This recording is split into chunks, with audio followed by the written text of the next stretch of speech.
पीले दांत वाली बहू। रंजना कभी ब्रश नहीं करती थी। उसे कितनी बार उसके माँ बाप ने डांटा, लेकिन उसका कोई असर उस पर होता ही नहीं था, जिस कारण से उसके दांत पीले पीले हो जाते हैं। शादी के बाद। अरे बहू, वैसे तो तुझ में कोई कमी नहीं है, पर तेरे दांत इतने पीले कैसे हैं बेटा? कैसे मतलब? कोई सर्जरी थोड़ी ना कराइए। वो तो क्या नाम, मैं ब्रश नहीं करती थी तो पीले हो गए। अब क्या करूं? आप कहे तो लाल करवा लूं या फिर काले? यार ये क्या है, क्यों माँ से लड़ रही हो? लड़ रही हूँ? अरे मैं लड़ रही हूँ या ये बोल रही है कि दांत पीले हैं, पीले। अरे तपस्या थोड़ी ना की है इन्हें पीले करने के लिए। बकायदा ब्रश नहीं किया है 20 साल तक, तब जाकर। छी, कैसी बात कर रही हो? ये उस वक्त तो पीले नहीं थे जब हम लोग तुम्हें देखने आए थे। अरे तब साफ करवा लिया होगा डेंटिस्ट के पास जाकर। अब देखो कैसे पीले पीले लग रहे हैं। रंजना सास की तरफ गुस्से से देखती है। फिर शुरू हो गई पीले पीले पीले। अरे पीले तो तब भी थे जब मेरे हाथ का रसगुल्ला उड़ा उड़ा कर खा रही थी और बोल रही थी, लड़की नहीं गुणों का खजाना दे रहे भाई साहब आप। खैर, अब वो लोग करते भी तो क्या करते, पीले दांत वाली बहू पल्ले पड़ी थी तो झेलना तो था ही। एक दिन कीर्तन में रंजना गाना गा रही थी। अरे कमला बहन, माँ का द्वार है, यहाँ तो सब शुद्ध होकर आते हैं, फिर अपनी बहू को ब्रश भी नहीं करवाती तुम। दूर से पीले पीले दांत भक्ति में बाधा उत्पन्न कर रहे हैं। अरे कोई 2 साल के बच्चे थोड़ी ना लेकर आई हूँ मैं बहू बनाकर। अच्छी खासी लड़की है, अरे कैसे करवाऊं ब्रश? ये तो उसे खुद करना चाहिए ना। अब माँ बाप तो इसके जैसे तैसे निपटा दिए, ये नहीं सोचा कि सास कैसे संभालेगी। सास बहू को लेकर घर आ जाती है, लेकिन सोच लेती है कि अब इसे लेकर कहीं नहीं जाएगी। अगले रोज बहू कहती है, अरे क्या हो गया, मंदिर नहीं जाना क्या? कीर्तन का वक्त हो रहा है।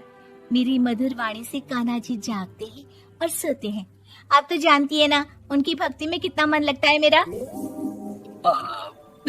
वो क्या है ना, तबीयत ठीक नहीं लग रही है मेरी, आराम करूंगी मैं। तबीयत ठीक नहीं लग रही? अभी तो मिथुन के गाने पर नाच रही थी आप, और अब बोल रही है कि तबीयत ठीक नहीं लग रही। अरे भक्ति में मन लगा लो सासू माँ, ऊपर जाना है, क्या मुंह दिखाओगी आप? हाँ? सास को बहू की बात पर गुस्सा आ जाता है। मैं क्या मुंह दिखाऊंगी, इसकी चिंता तो ना कर, समझी? अपने मुंह की चिंता कर, जो ये पीले पीले दांत लेकर हर जगह पहुंच जाती है। पता है लोग कितना मजाक बनाते हैं। ना जी ना, मैं नहीं जाना कहीं तेरे साथ। तो ये बात है। कोई ना, मत जाओ, मैं अपने कमरे में ही बैठकर भक्ति कर लूंगी। ऊपर वाला दांत थोड़ी ना देखता है, मन देखता है, भावना देखता है। और अरे बस बस, तू सब कुछ दिखा, बस ये सफेद चमकदार दांत ना दिखाना किसी को, है? जा यहाँ से। बहू को सास की बात का कोई फर्क नहीं पड़ता, वो तो जैसी थी वैसी ही रह जाती है। सुबह नहाकर किचन में खाना बनाना, फिर खाना खाना, कीर्तन भजन करना और सो जाना। एक दिन, माँ जी मैं सहेली के घर जा रही हूँ, शाम को लेट आऊंगी। हाँ हाँ तो जाना, मैंने कौन सा तेरी आरती करनी है घर पर बैठकर। रंजना सहेली के घर जाती है, जहाँ वो पार्टी में जाने की तैयारी कर रही होती है। अरे शिखा, कहाँ जाने की तैयारी कर रही है? मैं गलत वक्त पर आ गई क्या? अरे नहीं यार, उल्टा सही वक्त पर आई है। मैंने ये साड़ी और ज्वेलरी निकाली है यार, शाम को इनके ऑफिस की एक पार्टी में जाना है।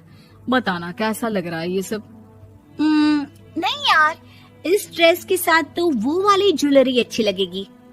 हाँ हाँ सही बोल रही है, मैंने ध्यान ही नहीं दिया। वैसे तो हमेशा से मस्त फैशन सेंस रखती है। तो बड़ा जाती होगी ना पति के साथ पार्टी में। रंजना कुछ नहीं बोलती, बस सोचती है कि यार काश ये बात सही हो जाती, पर मैं क्यों नहीं जाती पार्टी में? क्या इन लोगों की कोई पार्टी होती नहीं होगी? रंजना घर आती है और रात में पति से सवाल करती है, एक बात बताइए, आप मुझे किसी पार्टी में क्यों नहीं ले जाते? क्या आपके यहाँ ऑफिस में पार्टी नहीं होती? पति बेचारा क्या कहता कि दांत पीले हैं तुम्हारे इसलिए। अरे कोई पार्टी होती नहीं हम लोगों के ऑफिस में, तो कहाँ से लेकर जाऊं? और मार्केट, मॉल, कहीं वीकेंड घूमना, कहीं तो। अरे यार, सारे हफ्ते में एक छुट्टी मिलती है, तो सोचता हूँ कि आराम ही कर लूं। क्यों? रंजना मन मार के रह जाती है। पहले कभी सास के साथ मंदिर जाया करती थी, लेकिन वो भी सास ने ले जाना बंद कर दिया। घर बैठी बैठी रंजना बोर हो जाती है। तभी उसे आइडिया आता है और वो मायके जाने का सोचती है। सासू माँ, 2 दिनों के लिए मम्मी के घर जा रही हूँ। अच्छा अच्छा, ठीक है, आराम से जा। और हाँ, माँ से कुछ अच्छी आदत सीख कर आना कि कैसे शरीर के हर भाग की तरह दांतों की सफाई भी जरूरी होती है, समझी? शुरू हो गई ना आप। वो लोग आपकी तरह नहीं है कि छोटी छोटी बात का बतंगड़ बना दे। उन लोगों के लिए मैं मायने रखती हूँ, ना कि मेरे पीले पीले दांत। रंजना माँ को बिना बताए उन लोगों को सरप्राइज देती है, लेकिन जैसे ही वो दरवाजे पर पहुंचती है, अंदर देखती है कि घर वाले कहीं जा रहे होते हैं। अब माँ, काश रंजना दीदी के दांतों वाली प्रॉब्लम नहीं होती, तो वो भी हम लोगों के साथ चलती ना बुआ जी की बेटी की शादी में। हाँ बेटा, लेकिन अब उसे कौन समझाए कि उसको उसके पीले दांत नहीं दिखते, लेकिन उसके आसपास के लोगों को कितना एम्बैरेसिंग फील कराते हैं। मुझे तो कितनी बार उसके स्कूल की टीचर ने शिकायत की कि उसके साथ कोई लड़की बैठना भी नहीं चाहती, और ना ही कॉलेज में कोई उससे बात करना चाहता था। लेकिन पता नहीं क्यों उसे ये बात समझ में ही नहीं आती। कोई कमी नहीं है उस लड़की में, बस यही कि दांत पीले हैं। वो तो भला हो जीजा जी और उनकी माँ का, जो दीदी को जैसी है वैसे ही रखा हुआ है। रंजना को अपने घर वालों की बात सुनकर बहुत दुख होता है। वो सोचती है कि वो क्या करे, लेकिन फिर वो सीधा डेंटिस्ट के पास जाती है, अपने दांत चमकाती है और कसम खाती है कि वो रोज ब्रश करेगी। अरे क्या हो गया? तुम तो 2 दिनों के लिए गई थी ना, पर कोई ना, अच्छा है, चलो आ गई तो। रंजना सास के सामने आकर खड़ी हो जाती है और पूरी स्माइल करती है, उसके चमकदार दांतों को दिखाती हुई। हैं? चले मंदिर? माँ, मुझे माफ कर दीजिए, मैंने आप लोगों को बहुत एम्बैरेसिंग फील करवाया। मैं आज से रोज ब्रश करूंगी।